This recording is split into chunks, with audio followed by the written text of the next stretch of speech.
Oi, eu sou a Gabi Xavier e eu estou aqui para falar mais uma vez de Boku no Hero Academia e desta vez de mangá. Eu não faço comentários de cada capítulo, mas sempre que há algo importante para ressaltar, aí eu trago em vídeo. E no capítulo 213 especialmente surgiu uma nova informação sobre o One for All, que a gente já sabia origem, aos poucos sabíamos um pouquinho a mais sobre como ele funcionava, mas cada vez mais surge algum fator importante para a gente conhecer e agora surgiu um que abriu um novo horizonte, muitas discussões no fandom e por isso eu trouxe aqui este assunto pra gente comentar isso e o que pode vir a partir dessa nova descoberta. Obviamente este vídeo tem muitos spoilers se você só assiste ao anime, então cuidado, deixa o like se você puder porque ajuda muito este vídeo, este canal, faz eu saber que você gosta desse tipo de conteúdo, comenta aqui o que você está achando disso tudo no começo ou no final do vídeo e se inscreve se você ainda não for inscrito para acompanhar mais vídeos como esse. Como eu falei, a gente já sabia mais ou menos o funcionamento do One for All, aí a gente teve mais informação sobre a sua origem.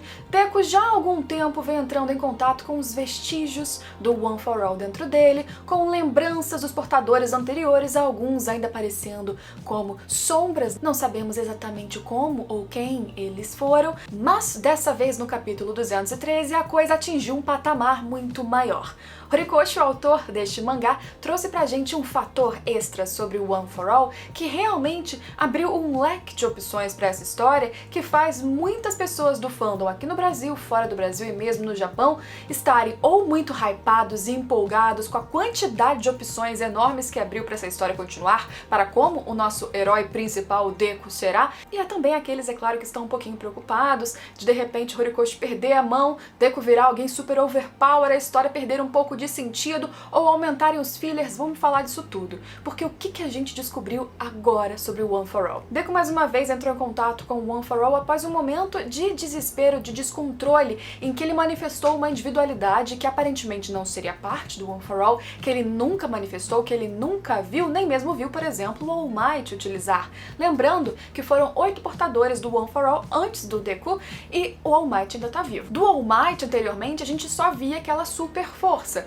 que fazia sentido com o que a gente já sabe do One for All, de que ele cumulativamente foi juntando força de todos os seus portadores, o que faz com que hoje o Deku tenha muito mais força do que o primeiro portador, obviamente, e também mais do que o All Might, assim que ele atingir o ápice da sua individualidade. Mas não é só isso. O que a gente vê, que o portador que entra em contato com o Deku dessa vez, e segundo o Deku de uma forma vívida, não parecia apenas uma lembrança, um vestígio, mas sim alguém que estava vivendo dentro dessas chamas do One for All, o que ele apresenta para o Deku é que ele conseguiu utilizar uma individualidade que era originalmente dele, que ele tinha para além do One for All. A individualidade dele era Black Whip ou Chicote Negro na tradução, e é justamente aquela que o Deku utiliza sem controle, e o motivo a gente já fala por quê, né? Por que não teve controle a utilizar. Mas não só o Deku pôde utilizar a individualidade dele, porque naquele momento ele queria capturar o aluno da 1B, e por isso ele teve necessidade daquela individualidade em especial, porque era a ideal para aquela situação, mas o que ficou ali claro é que ele teria a oportunidade de conhecer e utilizar mais outras 6 individualidades dos outros portadores. A gente sabe que há 8 deles. All Might não teria nenhuma individualidade, este já manifestou uma ou já mostrou para o Deku uma que ele já utilizou sem querer, e há mais outros 6 portadores. Desses 6 estão incluídos, obviamente, Nana Shimura, então a gente vai conhecer em algum momento qual era a habilidade, a individualidade original dela, o que é muito bom, e também, é claro, o irmão do All for One. Teoricamente, a individualidade original do irmão do All for One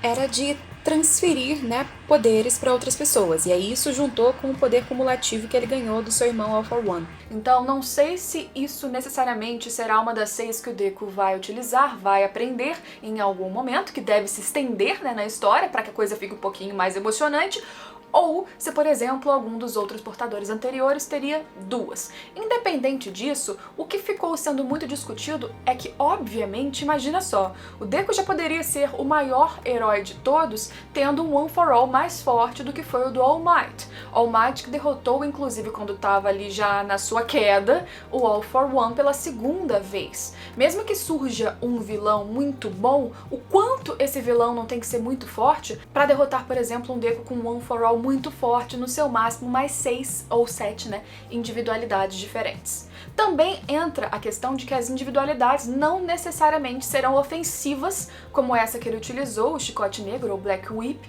Pode ser que dentre elas haja alguma individualidade que não seja tão útil para a batalha, até para a coisa ficar um pouquinho mais balanceada, ou não, né? Nunca se sabe. Mas isso tudo aconteceria porque, teoricamente, ali dentre as chamas do One for All, que representam justamente essa individualidade que é passada de portador para portador, haveria um núcleo. E esse núcleo vai se expandindo ao longo do tempo, até mesmo para simbolizar isso de que a força vai ficando maior, mas esse núcleo também guarda, pelo visto, as individualidades de cada portador que teve o One for All. E conforme vai passando o tempo, ela também vai sendo potencializada nesse núcleo. Como já falei, o portador falou, o chicote negro com o Deku era muito mais forte do que o chicote negro originalmente era com seu portador inicial. Então, olha como não é algo super overpower. One for All, força bruta muito forte, agilidade e várias individualidades que estão mais fortes do que originalmente elas seriam. O que vai ser a dificuldade do Deku? Conseguir encontrar as individualidades, controlá-las, porque como a gente viu, o ódio dele é um ótimo gatilho para trazer, para despertar a individualidade, para despertar o seu potencial, mas sob controle. Com um ódio muito grande, ele perde o controle não só do seu sentimento, mas também da individualidade, o que faz com que ela se torne perigosa até para os seus aliados. A gente viu que a própria Uraraka estava em perigo nesse próprio capítulo por causa disso. Faz com que o Deku fique até mesmo um pouquinho inseguro de utilizar o One for All, mas ele tem que aprender a lidar. Faz parte. Beleza, só isso eu não acho que vai ser um desafio suficiente para que esse desbalanceamento tenha algum efeito positivo. Eu acho, antes de tudo, que essa nova descoberta sim indica que a história vai se alongar por um período ainda maior, porque antes a gente estava vendo a trajetória do Deku, que já começa dizendo que ele vai ser o mais forte de todos, beleza, a gente já sabe. Mas a gente via a trajetória dele para conseguir utilizar 100% do One for All e ficar bem. Mas não vai ser só isso. Para ele atingir todos os seus 100% de uso dessa individualidade, na verdade ele vai ter que controlar outras 7. Sejam elas tão ofensivas ou mais do que essa que a gente já viu, não importa. Ele tem um longo caminho, uma longa jornada de treinamento que possivelmente nenhum dos outros portadores teve. Porque a gente tem uma breve fala do Gran Torino também nesses últimos capítulos, em que ele conta para o All Might, justamente se eu não me engano foi no passado, que a Nana Shimura já comentou desses vestígios que ela via, que tem, né, relação com o que o próprio Deku vê do One for All dentro dele, mas que ela ouviu a frase de que ainda não estava na hora. Hora do quê? Bem, a gente pode fazer um vínculo com o que o próprio Deku ouviu nesse último capítulo, que já estava na hora.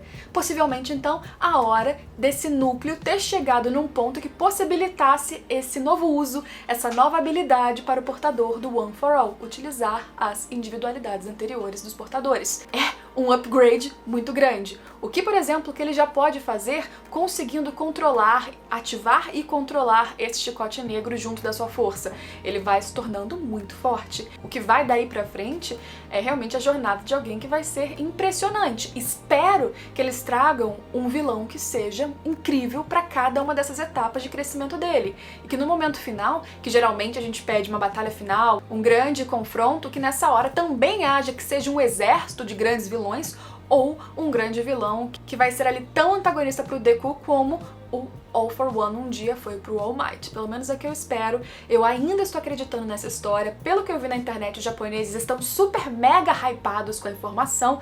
Não estão ali com muito medo, em geral, na sua maioria, de que vai haver muito filler desse novo progresso, dessas novas forças, nem de que a história vai se alongar demais. Eu acho que quanto mais se alongar, a maioria dos fãs lá vão curtir, mas no ocidente a galera tá dividida. Então eu quero saber o que você acha disso. Você tá empolgado? Você não tá? Você tá preocupado? Você acha que foi informação demais, que foi uma cartada muito grande para deixar Midoriya um personagem forte pra caramba, além dos limites? Ou você acha que todos os obstáculos para construir, para controlar, para descobrir isso, fará com que lá na frente valha a pena? Que a construção desse herói continuará sendo sólida, orgânica e proveitosa o suficiente pra gente não parar de acreditar nele, não achar que as coisas estão ficando fáceis demais. Quero saber as suas expectativas. Eu, por enquanto, como falei, fico um pouco receosa, porém ainda acredito que as coisas vão caminhar muito bem, mas tô muito curiosa de qualquer maneira, porque aquela pulguinha atrás da orelha de que a história pode acabar se perdendo ainda continua. Mas o hype de saber quais são os outros portadores e quais são as outras individualidades e o quanto a gente não vai conhecer através disso mais um pouquinho de Nana Shimura,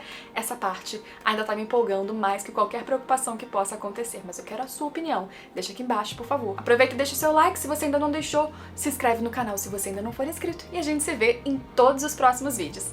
Tchau, tchau!